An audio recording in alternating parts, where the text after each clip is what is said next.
Hello बच्चों, कैसे हैं आप? उम्मीद करती हूँ आप बढ़िया और एकदम मजे में होंगे। तो आइए बच्चों, अब आज जानेंगे हम शब्द रचना के विषय में, और इस शब्द रचना में हम उपसर्ग के बारे में जानेंगे।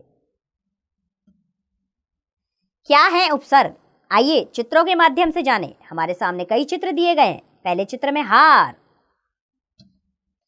दूसरे में क्या शब्द दिया गया? नेता, और तीसरे चित्र में योग। अब इन्हीं चित्रों को हार के साथ उप जोड़ के लिखा गया, तो क्या हुआ? उपहार। और नेता के साथ अभी जोड़ दिया, अभिनेता। इसी तरह योग के साथ प्र जोड़ दिया, क्या बन गया? प्रयोग।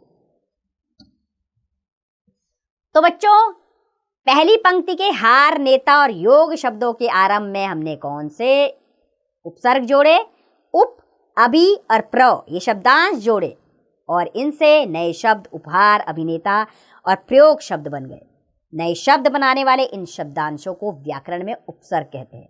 अर्थात जो शब्दांश मूल शब्दों से पहले जुड़कर, याद रखिएगा, पहले जुड़कर नए शब्दों की रचना करते हैं, वे उनके अर्थ में परिवर्तन कर देते हैं, उन्हें उपसर्ग कहते हैं।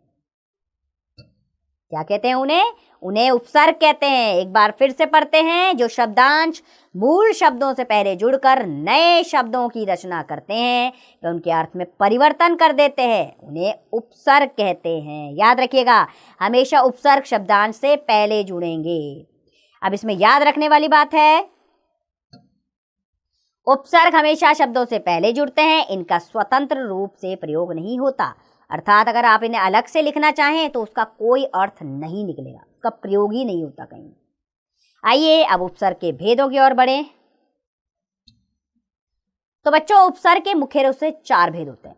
पहला है संस्कृत के उपसर्ग, दूसरा हिंदी के उपसर्ग, तीसरा उर्दू के उपसर्ग, और चौथा है उपसर्ग की तरह प्रयोग होने वाले संस्कृत के अवयव। तो चलिए सबसे पहले पढ़ेंगे हम संस्कृत के उपसर्ग। आइए कुछ उपसर्ग, उनके अर्थ और उनके उदाहरण जान लेते हैं। जैसे अति एक उपसर्ग है, इसका अर्थ है बहुत अधिक, और इससे बनने वाले शब्द हैं अतिरिक्त, अत्यंत, अत्यधिक और अत्याचार।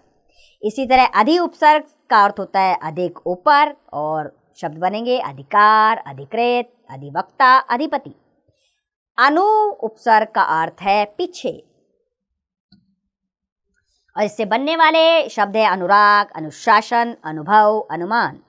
अप का अर्थ है बुरा और हीन, और इससे बनने वाले शब्द हैं अपमान, अपशब्द, अपहरण, अपयश। अभि का अर्थ है सामने, चारों ओर, और इससे बनने वाले शब्द हैं अभिमान, अभिलाषा, अभिशाप, अभिनय। अव का अर्थ है अनादर और नीचे, तो इससे बनने वाले शब्द है अवगत, अवशेष, अवलोकन, अवतार। आ का अर्थ होता है सहित, तक,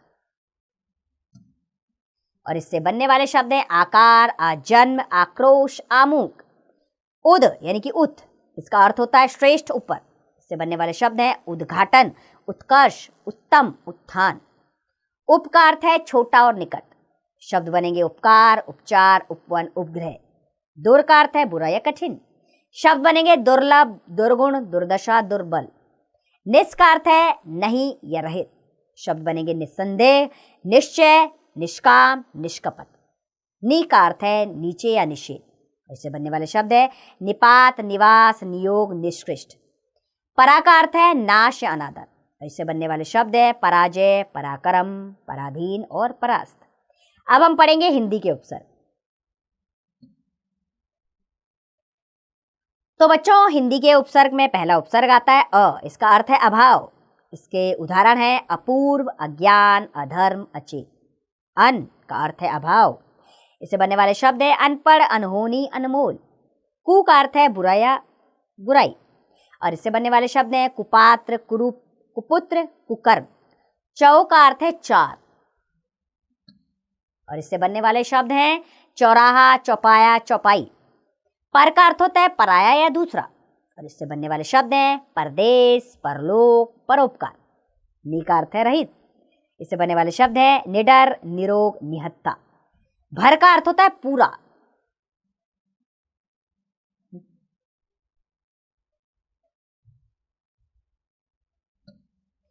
और इससे बनने वाले शब्द हैं भरपूर, भरमार, भरझोली, भरपाई। सु का अर्थ है अच्छा, इससे बनने वाले शब्द हैं सुफल, सुडोल, सुपात्र, सुवास। अध का अर्थ होता है आधा और इससे बनने वाले शब्द हैं अधपका, अधजला, अधमरा, अधखिला। और उनका अर्थ होता है एकदम। तो इससे बनने वाले शब्द है 69, 39, 29, 49। अब हम जानेंगे उर्दू के उपसर्ग। तो बच्चों, उर्दू के उपसर्ग में शब्द है, जैसे एक उपसर्ग है कम, इसका अर्थ होता है थोड़ा या हीन। इससे बनने वाले शब्द हैं कमजोर, कम अक्ल, कम समझ, कम खर्च। खुश उपसर्ग का अर्थ है प्रसन्न, अच्छा।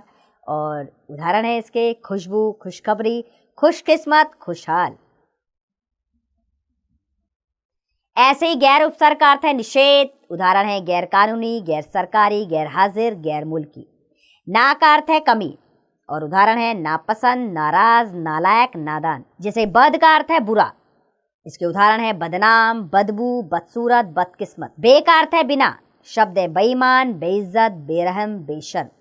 हम का अर्थ है साथ, शब्द बनेंगे हम सफर, हम जोली, हम राज, हम उम्र। और हर का अर्थ है प्रत्येक और शब्द बनेंगे हर दिल, हर हाल, हर दम, हम वक्त या हम शक्ल। आइए अब पढ़ेंगे हम उपसर्ग की तरह प्रयोग होने वाले संस्कृत के अवयव।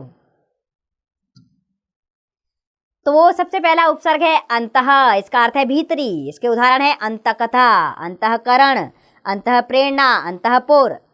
अ का अर्थ है अभाव, इसके उदाहरण है अकाल, अशोक, अनादि, अकर्म आदि। अधः का अर्थ है नीचे, इससे बनने वाले शब्द हैं अधोमार्ग, अधःपतन, अधोमुखी, अधोबिंदु। चिर का अर्थ होता है बहुत देर, इससे बनने वाले शब्द हैं बच्चों चिरकाल, चिरजीवी, चिररोगी, चिरसखा आदि। और पुनः का अर्थ है फिर, इससे बनने वाले शब्द होते हैं जैसे पुनर्जन्म, पुनर्जागरण, पुनर्विवाह, पुनर्मिलन। ऐसे ही बहिर होता है शब्द, उपसर्ग है आपका जिसका अर्थ है बाहर और इससे बनने वाले शब्द हैं बहिर्मुखी, बहिर्जगत, बहिर्गामी, बहिरंग।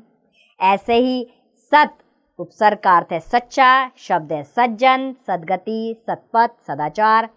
सम का अर्थ है समान और शब्द बनेंगे समकक्ष, समकोण, समकालीन, समदर्शी। ऐसे ही सह का अर्थ होता है साथ और शब्द बनेंगे सहचर, सहपाठी, सहजीवी और सहयोगी। आइए आपके अभ्यास के लिए एक बार इस पाठ को दोहरा लेते हैं। तो बच्चों, जो शब्दांश मूल शब्दों से पूर्व जुड़कर, पूर्व यानी कि पहले जुड़कर नए शब्दों की रचना करते हैं, वो उनके अर्थ में परिवर्तन कर देते हैं, उन्हें उपसर्ग कहते हैं। उपसर्ग के मुख्य रूप से 4 भेद होते हैं: संस्कृत के उपसर्ग, हिंदी के उपसर्ग, उर्दू के उपसर्ग तथा उपसर्ग की तरह प्रयोग होने वाले संस्कृत के अवयव। तो बच्चों, इस अध्याय में हमने उपसर्ग पढ़े, 4 तरह के उपसर्ग जाने हमने, जो अभी हमने विस्तार पूर्वक जाने।